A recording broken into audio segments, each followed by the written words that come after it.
నమస్తే రైతు మిత్రులు, నా పేరు బాలాజీ. మీరు చూస్తున్నది Balaji village agriculture YouTube channel.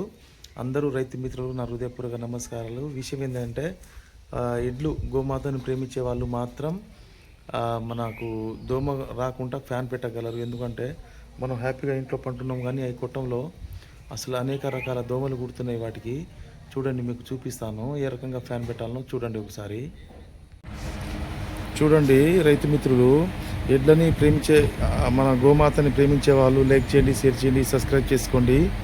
అట్లా నేనైతే ఇట్లా ప్లాన్ చేశాను. పైన ఫ్యాను మాకు రెక్కుల షెడ్డు కిందకుంది, తోకలు కొట్టేటప్పుడు ఫ్యాన్కు తగులుతాయని సైడ్కు ఇలా ఫ్యాన్ పెట్టేశాను అన్నట్టు. ఒక పాత కూలర్ ఫ్యాన్ ఉంటే అందులో ఒక కొత్త మోటరు తెచ్చి పెట్టడం జరిగింది. చూడండి ఎట్లా ఉందో.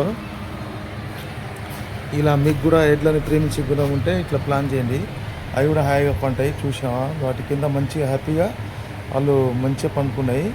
ఒక ఎద్దు అయితే నిలబడి ఉన్నది. నేను పొద్దుగాల పోయి బీట్లో కట్టేసి ఇప్పుడు ఇప్పుకొని వచ్చిన. నిన్న పెసర చేను పోసినామని చెప్పినా కదా.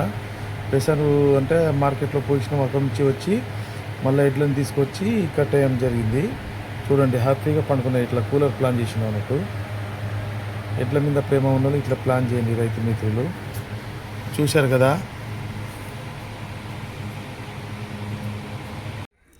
సో చూశారు కదా, ఈ రకంగా పెట్టండి రైతు మిత్రులు, మీకు పుణ్యం ఉంటుంది. ఎందుకంటే గోమాత నైట్ మొత్తం దోమలు విపరీతంగా కొడుతుంది. ఈరోజు మళ్ళీ బుధవారం, రేపటి నుంచి గురువారం, శుక్రవారం, శనివారం మనకు అది తుఫాను లేచిందంట. ఇక ఇంట్లోనే ఉండవలసిన పరిస్థితి ఏర్పడుతుంది. కాబట్టి ఆ బురదలో 2-3 జాగాల ఇట్లా ఇప్పి కట్టడం, గడ్డకు తీసుకెళ్ళడం, మళ్ళీ లోపల తేవడం అలా చేయండి. మన ఎడ్లు కానీ గోమాత కానీ మనకు దీవిస్తాయి. మనకు పనిచేసి పెట్టేటి అవే. కాబట్టి మన ఇంటి ముందు ఉంటే మన రైతుకు మేలు జరిగే అవకాశం ఉంది. మనకు ఇంటి ముందు ఉన్న అందం అదొకటి.